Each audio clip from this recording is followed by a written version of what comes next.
Kita mo?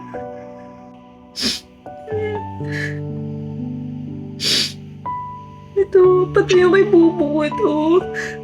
Ano gagawin natin? Paano na tayo? Gusto mo daw umalis?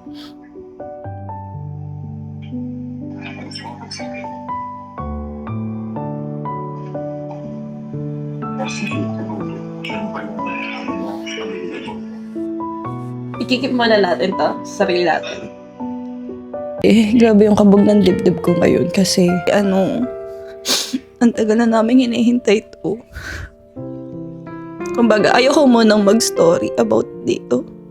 Kasi gusto ko kasama ko yung asawa ko pag shinare namin tong journey na to. Pero, sobrang saya ko lang kasi lalo nung nasa final stage na kami ng application. Naka-receive kami ng S56.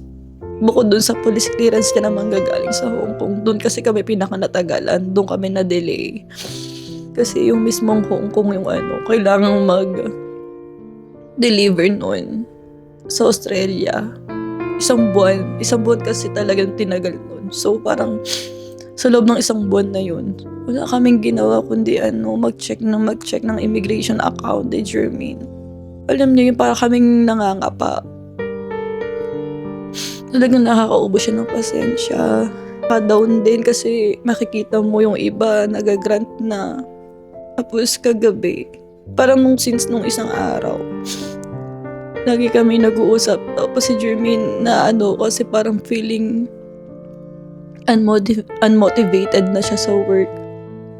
Tapos ayun, parang every morning, ang good morning namin lagi, ang bungad niya lagi sa akin, good morning love, wala pa rin, ganun. So parang everyday, sa everyday namin ganun. Yung araw namin, nag-uumpisa sa nag-uumpisa ng malungkot. Hindi naman sa pagiging walang pasensya, pero talaga iba na kasi pag na sa pinaka-final stage, iba na yung anxiety mo. Kaya kagabi, bago kami matulog, hindi talaga ako makatulog. Ewan ko lagi kong kinakausap si Gemini. Ito naman si Gemini, grabe din yung comfort na binibigay niya sa akin. Tapos, siguro mga 2 AM na, hindi talaga ako makatulog. Parang alam ko tulog na si Jermaine, pero mini-message ko pa siya na i-check mo nga sa ganito kasi sabi ni Gemini ganito ganyan. Tapos alam mo yung feeling na, Lord, pagising ko, sana iba na to, sana iba na yung takbo ng buhay namin kinabukasan. Talagang ang daming moments ko na talaga na inaano na, Lord, kung para sa amin, please ibigay niyo na po. Kasi yun, di rin naman biro yung 3 years na magkakalayo kami. Kumbaga, 4 na taon na kaming LDR ni Jermaine. Tapos, doon nagkakasama naman kami kasi pupunta kami sa Hong Kong, pupunta siya dito every year. Pero iba pa rin kasi yung yung may katuwang ka talaga sa araw-araw. Tsaka, lahat talaga ng effort, sacrifices, savings talaga. Talagang dito namin siya ginugol muna.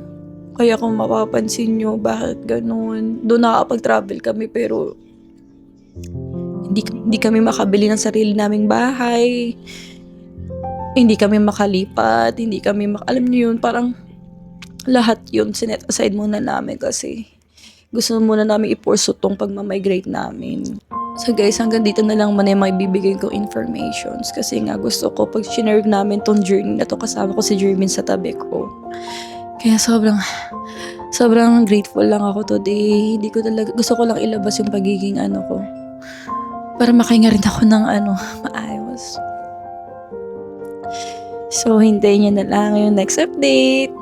That's all for today.